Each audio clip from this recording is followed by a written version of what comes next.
سلام، صبحتون بخیر. چطور مطورین؟ من دیشب فکر کنم ساعت 3:30 بود خوابیدم. متوالا بود، داشتم نگاه میکردم، خیلی ساعتش بد تایم بود. اصلا خجالت نمیکشن مثلا یه نگاه بندازم ببینم ما تو ایران ساعتمون چنده، ساعت خوب بذارن دیگه. یعنی چی ساعت 3؟ بعد تمام مدت منتظر بودم که ریانا بیاد و هیجان داشتم براش. آخرم ریانا نیومد، یعنی توی لایوی که گذاشته بود نشون نداد که نداد. من بیارتم خوابیدم، صبح زود پا شدم. الانم دارم جمع جور میکنم خودم و ببینم میتونم برم نمایشگاه یا نه. یه نمایشگاه توی نمایشگاه شهر آفتاب، نمایشگاه فکر کنم اولین نمایشگاه ماشینالات صنعت پوشاکه، چرخ خیاطی و اینا. یه سری برنده اونجا غرفه دارن، خیلی دوست دارم برم ببینم که چرخهای جدید و اینا چی دارن دیگه. خلاصه همین دیگه. فکر کنم تو راه یه قهوه بخورم، میگم فرشم خیلی هنوز گیجم، چشمم بد جو کف کرده. بیرونم فکر کنم گرم باشه، اصلا نمیدونم هم چی میخوام بپوشم. چی بخوام بگم خیلی حال و حوصله ندارم، ولی خب باید پاشم برم چون میخوام ولاگ بگیرم و اینکه دوست دارم یه سری لوازممو نو کنم تو اتاقم. حالا نمیدونم، البته بخوام چرخ خیاطی صنعتی بگیرم برای اتاقم جا ندارم چون میزم هست، اتاقم هم خیلی بزرگ نیست. ولی نمیدونم، بریم ببینیم چی میشه دیگه. پاشم پا بشم ایشالله. حالا بشینم.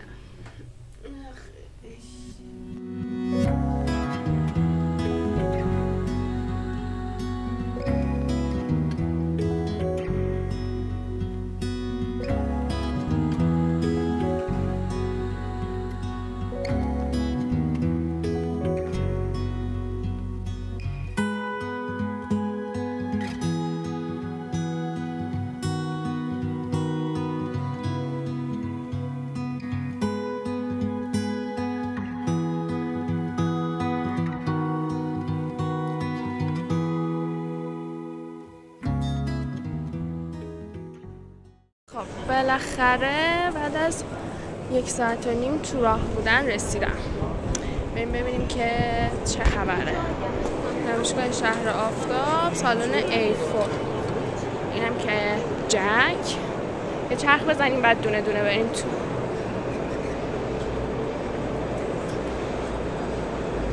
غرفه‌ها رو ببینیم چیا هستن. وای چه چرخایی. ببینیم چه خبره.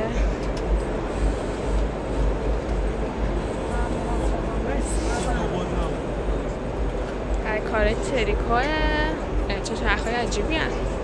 این برند رو نمیشناسم. این فکر کنم تاقه پر میکنه و برش میزن اگه اشتباه نکنم. چه غرفه بزرگی هم داره جک. 2 تا از استادامو دیدم، خیلی ذوق زده شدم. این یکی برنده رو من اصلا نمیشناسم راستشو بخوام، چون بیشتر با جک و جوکی و برادر کار کردیم. اتوهای مخزندار.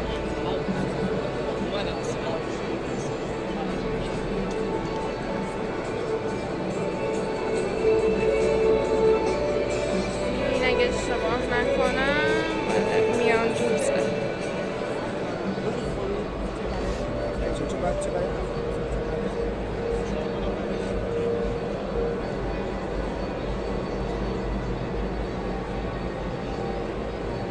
از این سردوزای قدیمی پروانه بود بهش گفتم فکر کنم.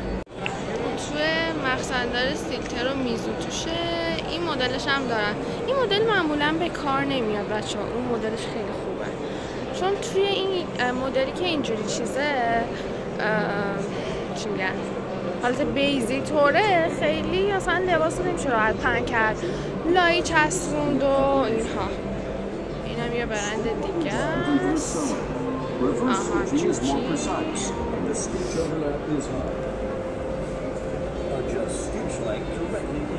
برند جوکیه.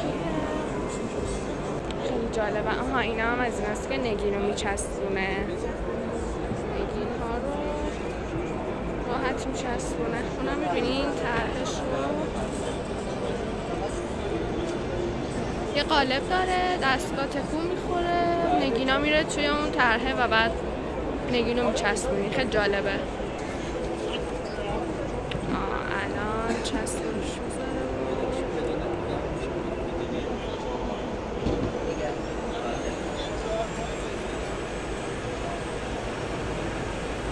کار سختیه. ای وای کنده شد. بعد اینو با اتو میچسبونی روی لباس. من برای لاغا خودوشک و اینا به کار میره به نظرم، یعنی رو تختی و اینها. من برای پارچه های پافر فکر کنم ازش استفاده کنن، حالا دقیق نمیدونم. برند زوجی چه همه چیش هم سبزه، نخش سبزه، دکورش سبزه، چه باحال. و فکر کنم یه دور زدیم دیگه نمایشگاه. حالا برم دونه دونه غرفه ها رو ببینم با دقت. اگه چیزی جذابی بود براتون فیلم میگیرم. این چرخ دکمه دوزه و ببین چجوری میدوزه. من از اونجا هول میده.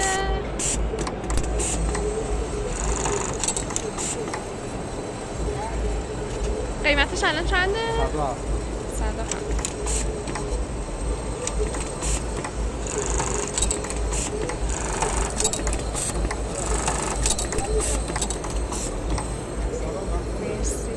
پشت اینا چرخایی هن که جیب میدوزن. قالباش معمولا طراحی میشه حالا طبق سایزی که میخواین. البته برای تولیدی های بزرگ و کارخونه ها به کار میره.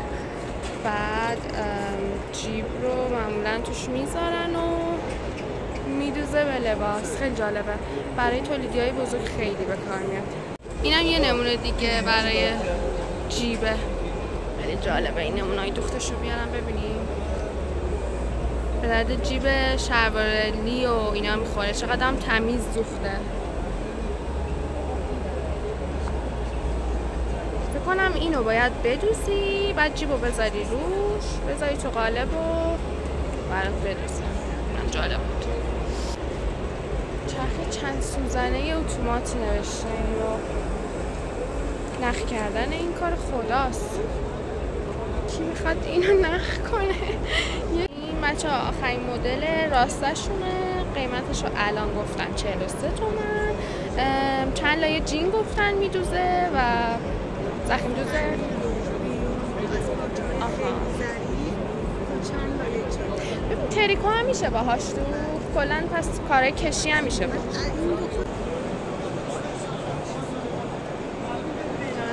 دکورشون با تمام محدودیت ها. این یه چرخ گلدوزیه. باحاله. و ببینید چقدر کلگی داره. همزمان با هم میدوزه. پارچه هم چه خوشگل شده. رنگ‌های مختلف. دارن تنظیماتش رو انجام میدن. اینم برندش. این برای تاق پارچه هاییه که مثلا میخوای روش گلدوزی و سوزندوزی و اینا بشه. تا حالا این مدلش رو ندیده بودم. خیلی جالبه. بذار اینم تنظیماتش کامل شد میدوزه فیلم بگیرم براتون. اون خیلی کارش طول کشید و سلام سر رفت. اومدم این ور ببینیم که جکی چیا داره برام. دستگاه گلدوزیشونه. چقدر طرحش با نمکه خدایا. یه حالت نمک‌دار دوخته. این دستگاه میگن بهش مادگی میزنه. در واقع میبینین جا دکمه میزنه بعد خودش هم سوراخ میکنه. میبینین جا دکمهش بازه. خیلی باحاله. من یادتونه یه جا میبردم کتامو جا دکمه میزدم. دستگاهش همچین چیزیه. اینم فکر کنم 2 دوخت برای جیم میره. البته 3 تا نخ داره 3 دوخت میره. بعد چرا انقدر نخ برسه؟ نمیدونم. آها این نخهای زیرشه. چه جالب، نخهای زیرش به جای اینکه حالت دوک باشه احتمالاً درست ببینم این زیر جایی برای ماکو ماستوره نداره. این دوکا میره زیر، برای نخ زیرش هم از همینا استفاده میشه. چقدر باحال، حالا نیده بودم اینجوری. از این دستگاه هایی که مروارید میزنن هم نمونه یه کارش میذاری زیرش رو. خیلی هم ترسناکن اینا کار کردن باشون. من توی تیک تاک دیده بودم مدلاشو. این فکر کنم نگینم میچسبونه خودش مدل دا. اینه دستگاهش. زدی یا تحریکی به شابلونش داری با حرارت میچسبونه دیگه. تا پرم میکنی و میخوای برش بزنی این دستگاه خیلی خوبه. برش به صورت اتوماتیک برش میزنه. چقدر ترسناکه.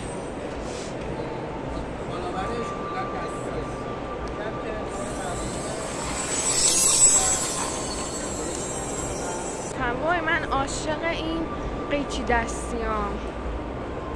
اینا خیلی خوبن برای کارهای مزونی، کارهایی که مثلا 2-3 تا مدل میخوای بارش بزنی یا اصلا حتی تک میخوای بارش بزنی.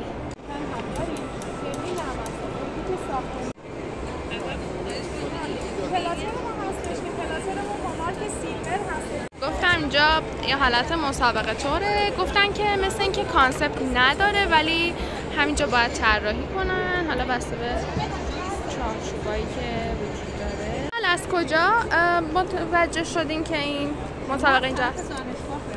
آها دانشجوی طراحی لباسین اکثرا. الان باید طراحی کنین بر اساس طراحیتون. بعد کانسپتی که ندارین. کشف ایران چون اون پرسیدم گفتن کانسپت مثل این که ندارین. بعد محدودیت خاصی هم دارین. حالا حجاب که همین فقط حجاب. چه جالبه روی کلاه گل دوزی میکنه. تا حالا همچین چیزی ندیده بودم، اصلا بهش فکرم نکرده بودم راستشو بخوای. یه قالبی داره که کلاه توش فیکس شده. ببینی بچه ها دوخته روی، البته این که الان نمیدوزه نمادین داره میچرخه، دوخته روی رو تختی و لحافه. ریلی این بالا رو میبینین چه بامزه است. من تو ایران ندیده بودم اینو توی حالا کارگاه و تولیدی ها استفاده کنن. کار تریکوه، کاری که فکر کنم آماده میشه میره برای مرحله بعدی. آره میاد برای مرحله بعدی که آماده دوخت بعدی بشه. خیلی بامزه است.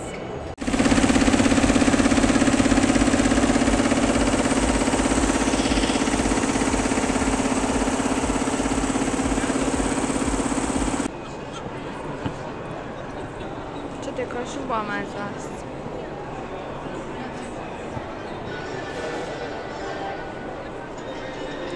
از فرزاش اینجا رو قشنگ قدیمی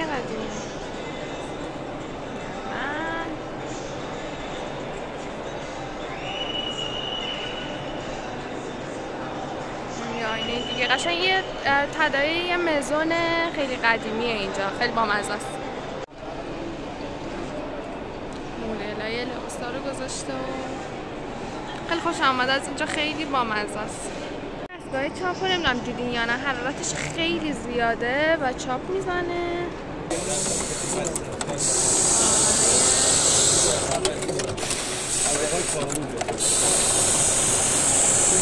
انتخاب آهنگشون عالیه.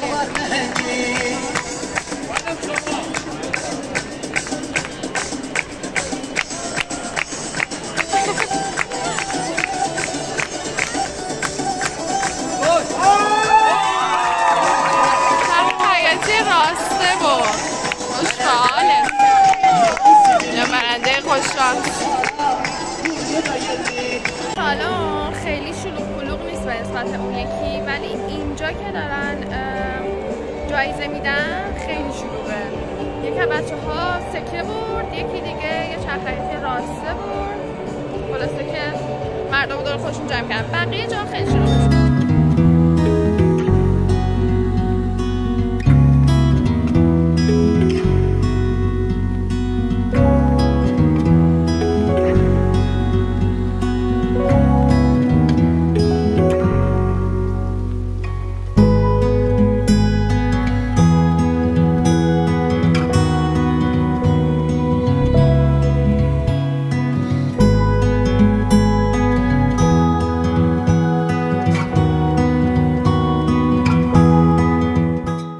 نمایشگاهم دور زدم، تموم شد. چرخه با مزه‌ای داشته، حالا بعضیشون اصلا ندیده بودن. کلی از استادای قدیمی رو دیدم، کلی از فعالای حوزه‌مون رو دیدم، حالا بزرگا اینها. جالب بود، بد نبود. تازه تو مسابقه اون آقا هم شرکت کردم، هیچی نبردم. یه خانومه چرخیاتی بود، ولی بردن چرخیاتیش اینجوری بود که مثلا یه دونه چرخیاتیه، بعد روز آخر نمایشگاه باید بیای، بین 1000 نفر دوباره قرعه کشی میشه، یعنی نقد نیست. این که اگه خواستین بیاین حتی صبح زود بیاین.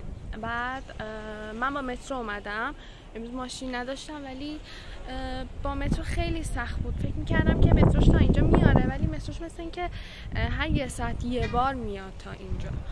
بعد اگه خواستین بیاین مثلا میتونین تا مترو بیاین، بعد یه تیکه رو با اسنپ بیاین. من با اسنپ اومدم، یا اینکه کلا ماشین بیارین. اینجا خوبش اینه که مثلا پارکینگ و اینا هم داره دیگه. همین دیگه، برم مزون بدو که کلی کار دارم.